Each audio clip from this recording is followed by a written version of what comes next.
Lecture 2 Anatomical Landmark. Intraoral landmark, maxillary landmark, which is supporting structure, limited structure, relief area. Maxillary landmark, first of all, supporting structure. Residual alveolar ridge, maxillary tuberosity, incisive papillae, rugy area, median palatal في canine eminence, zygomatic process, hamular notch, torus palatinus. Support is the resistance to displacement toward the basal and underlying structure. Primary stress-bearing area, horizontal portion of the hard palate to lateral to the midline and slope of residual ridge. Secondary stress-bearing area, rugy area, maxillary tuberosity. Supporting structure, primary stress-bearing area, residual alveolar ridge. Residual alveolar ridge, here is the alveolar ridge. Residual alveolar ridge is the bony process that remain after teeth are lost. It is a primary stress-bearing area and it produces ridge fossa in the impression. Type of residual ridge, flat, rounded, V-shape, U-shape. Second, maxillary tuberosity. This is primary stress-bearing area. Maxillary tuberosity is the area of alveolar ridge distal to the second molar to the hamular notch. Maxillary tuberosity could be oversized or resorbed or undercut. Incisive papillae. Incisive papillae is a bed of connective tissue. This is incisive papillae. Bed of connective tissue lies between central incisor on palatal side, overlying the incisive foramen. Relief on the incisive papillae should be provided with a denture to avoid the pressure on this area and pain. Rugy area. Rugy area, these are raised area of dense connective tissue in anterior third of the hard palate. Its aid in formation vocal sound, also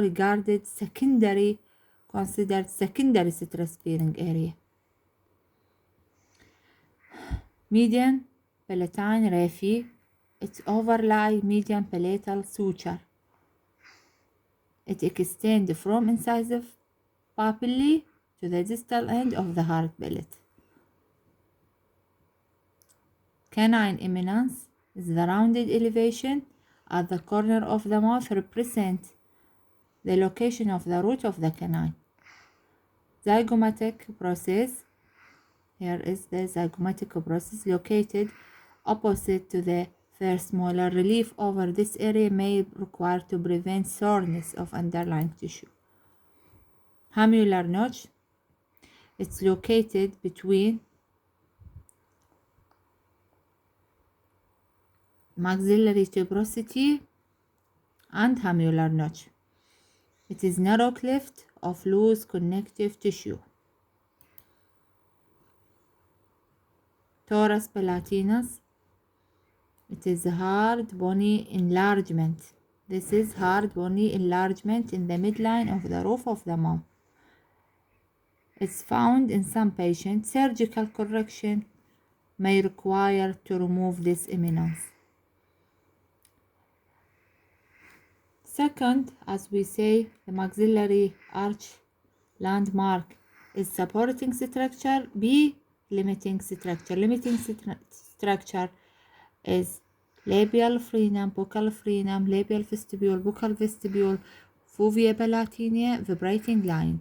Labial frenum is a fold of mucous membrane extend from mucosal lining of the upper lip to the residual ridge to produce labial notch in the impression.